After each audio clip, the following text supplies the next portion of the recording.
What's that? Who there? Whoa. So I was going through your blog, and a few pieces I read really stuck out. And I'd love to just get your take and for you to articulate your thinking on a couple of things. So the first one is your compensation philosophy piece. And so I totally agree with you. I've been preaching this and nobody listens to me, is that getting compensation right is one of the most important, if not the most important drivers of culture. And I feel like if you overlook it, which most businesses do, people are just, they're in a frenzy because it's not, they're always competing, et cetera. So you mentioned that at Moment, you guys are now on your kind of third iteration of this. And I'd love for you to just talk through like what have those iterations been and how's your thinking evolved on the topic? Yeah, to credit to Buffer, we took a lot of inspiration from Buffer's culture where it's very transparent. But yeah, at the end of the day, I found that people are going to talk. And so at the end of the day, if you pay people more and people, because they negotiated better, they're going to find out. So my method is like, when it's a young team, I like treating everybody the same. So literally when we started, we all paid ourselves the same amount, right?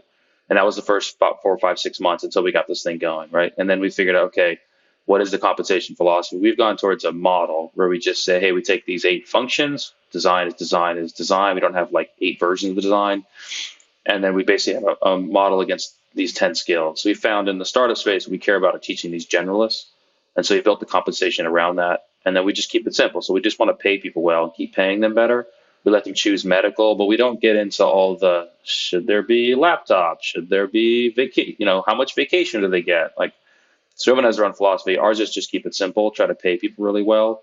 Right now, the model is based on these 10 skills that we teach. And so as people get better at what they do, they make more money. So again, back to the offsites, running the company on 4-month chunks, we also do everybody's review every 4 months. So it allows a team to see progression as they go, and progression becomes part of the culture. And as people get better at these skills, they make a little bit more money. And so that has worked itself out. I think compensation is hard regardless. You're either going to get into a negotiated model, you against everybody, and it's kind of ad hoc, and you have to kind of explain the gray, like why did this person get a raise and not this person? Or you go more systematic. We went more systematic. The benefit is people who love it, they love it. It's actually helped a lot of maybe introverts or people who aren't going to negotiate all the time. Like they just get paid more for their work. So a lot of people appreciate that. Like my work speaks for itself. I don't have to get into the cultural BS. The downside is it's worked well with a younger team who kind of buys into it. It's not necessarily clear yet. You're going for super senior people. They're going to want to do this kind of compensation because they come from a different world that's used to a different kind of compensation. So I think the challenging culture-wise can be a process you want to use. Maybe it hasn't been done before. It works well with a group that's more open to like, yeah, let me try it. Sometimes if you look at people who've been in business for 20 years or had a career for 25 years, they have a certain way they like to get paid. And so that might be in contrast to what you're thinking. So we're trying this for now. We're about 50 people. It's scaled pretty well to this point.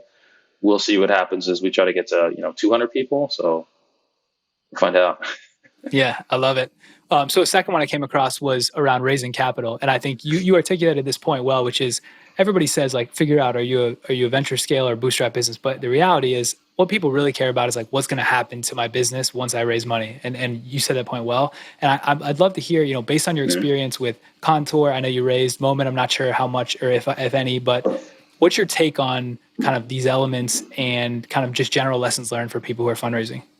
It's funny, yes, entrepreneurs, this question all depends on what their experience was, right? If they got smoked or burned or didn't work out, they are like, forget capital, right? Or if they crushed raising a ton of money, they're like, raise a bunch of money. So my experience has been more of the, first company didn't make it out, raised some amount of money. But I think at the end of the day, when you raise money, you have agreed to sell your business.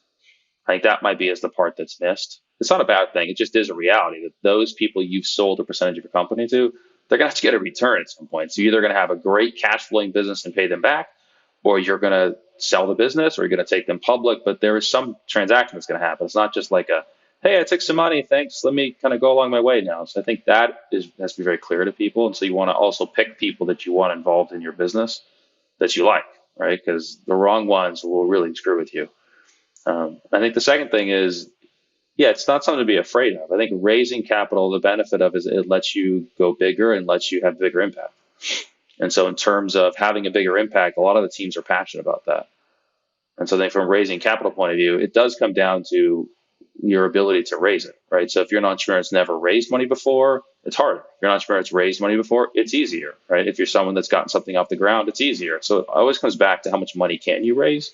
And that's usually the starting point I suggest for the entrepreneur on there. How do they get off the ground? So if they haven't raised a bunch of money, don't have a track record, sometimes getting started as fast as you can and building traction can quickly raise the money, right? Like a great product with traction, you can raise money quickly, right? But if you're an entrepreneur that's done it before, then you can take a bit more risk and maybe swing big right out of the gates because you can raise 10 million to start or 8 million seed round, right? So it does come down with your entrepreneurship and what you can do. But then I think it's just something not to be afraid of and just realize what you signed up for. I think in the first time around, you can get a little bit romantic to, man, it's money and investors. Yeah, they care about the money. You're right. Yeah. Yeah. They own your company now. And you can't fire them, right? I think that's part of what I wrote, which is like, you can get rid of it. You cannot fire them. They for sure can fire you, but you cannot fire them. Yeah. Which is an interesting point people definitely overlook.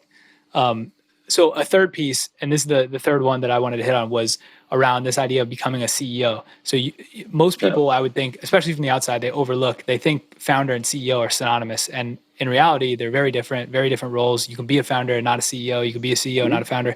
So do you want to talk a little bit about like what the difference is and where do people who are trying to go from founder to CEO get tripped up for things that they don't, recognize they need to know? Yeah, they're very different. The challenge is that the skills you need to be the founder, which is usually creating a lot of magic out of nothing, getting people to believe, is kind of the opposite skills you need from a CEO point of view, which is, hey, let's make this more systematic. Let's grow this. And so that is the biggest challenge, is the skill set you need to master just to survive as the founder and get people to believe in something, get a first product out and like get people to do something for free. It can be the opposite of, okay, we have something. Now do we have to make this a bit more systematic around process and hiring people and how we're going to grow and how do you acquire customers and how are we going to report our financials? And so I think that's the biggest challenge for people. And then I think what people don't realize, at some point they have gone from the founder to the CEO and maybe they don't realize that. I find that happens when you raise money. Absolutely. That can happen a bit with scale. So I think at each of those inflection points, you kind of want to step back and be like, do I want to run this? Am I the right person to run this? Do I want to run this for a while, then learn? And I think as you get more years into it, you get a little bit less emotional to, oh my gosh, it's my thing, I started it, and a little bit more pragmatic to, am I the right person to run it? Can I make this thing go fast enough? Do I have the right balance between the growth we're trying to do with the culture?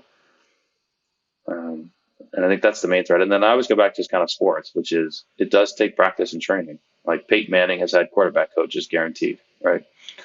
And so I think it realizing, okay, I want to get good at it. It does take years of practice and a lot of fucking it up.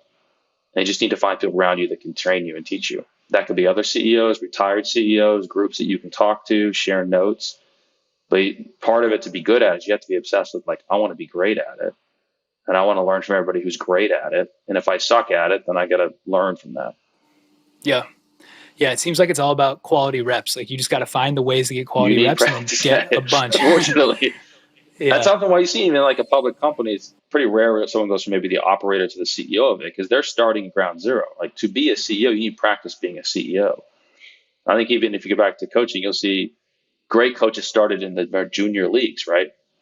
Division 1 or like, Division 3 to Division 1 to the NFL. So I think we see that too, which is like, you just need practice being a CEO. It's okay if you're CEO of a small thing and you learn how to be CEO of a bigger thing. You just need practice.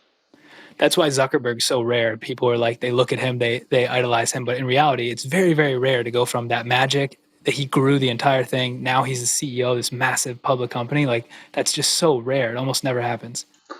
Yeah, and every entrepreneur has their own path. I think the Bezos direction of making stuff a little bit more programmatic and having a tight process, I think that's more of my philosophy of we just have a process for how we create new things, how we launch things, and that has actually helped the team create better versus maybe in the Zuckerberg or Steve Jobs direction, it's kind of one person with all the insight around a few products.